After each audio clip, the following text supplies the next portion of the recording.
The fragile ceasefire between the U.S. and Iran is looking increasingly unstable today after a new round of U.S. strikes inside southern Iran triggered fresh threats from Tehran, escalated fighting across Lebanon, and increased fears that this war may be entering a dangerous new phase across the region. Over the last 24 hours, American forces carried out what U.S. Central Command called self-defense strikes near Iran's southern coast, targeting missile launch sites and Iranian boats allegedly attempting to lay naval mines near the Strait of Hormuz. Iran immediately accused the U.S. of violating the ceasefire agreement, and its Revolutionary Guards warned that any further attacks would trigger a decisive reciprocal response. That's a quote. While Supreme Leader Khamenei declared that the war proved American military bases in the Middle East are no longer safe. Despite weeks of U.S. and Israeli bombardment, new intelligence assessments reportedly show Iran still retains roughly 70% of its missile stockpile and most of its mobile launch system, despite official United States claims that it's been both obliterated and a threat. Now, American officials also reportedly believe Iran has regained operational access to 30 of its 33 missile sites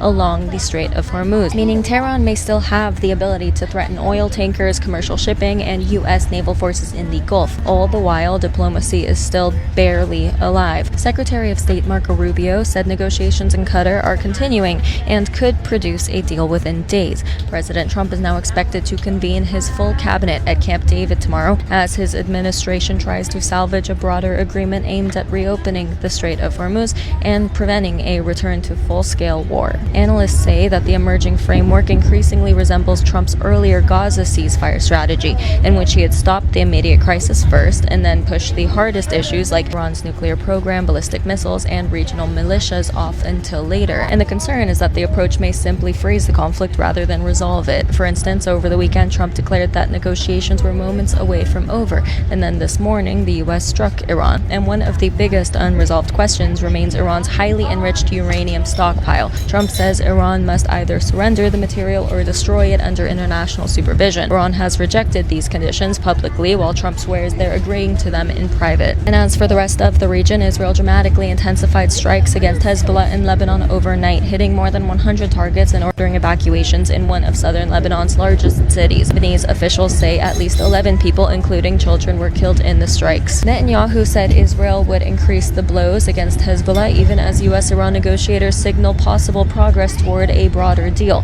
Hezbollah responded with new rocket and drone attacks on Israeli positions, which is an escalation that sort of encapsulates one of the central tensions right now. Even if Washington and Tehran reach a temporary agreement, Israel may continue military operations across the region anyway. There are also signs that Iran is attempting to stabilize internally after months of wartime restrictions. Iranian officials announced that they are beginning to loosen the country's near total internet blackout, with monitoring groups confirming the first significant increase in connectivity since late February. But overall, the latest developments leave the region in an extremely volatile position. Diplomacy is continuing with contradictory reports from those involved, while military expansion is increasingly underway. The United States says it is defending its forces while pursuing peace talks. Iran says it is willing to negotiate while simultaneously threatening retaliation. Israel is expanding operations against Hezbollah even as ceasefire discussions continue, and underneath all of it is the unresolved issue that reportedly started this war in the first place, according to Trump, Iran's nuclear program and whether any deal can actually contain it long term. But right now, the ceasefire technically still exists, though after the last 24 hours, it does look more fragile than ever.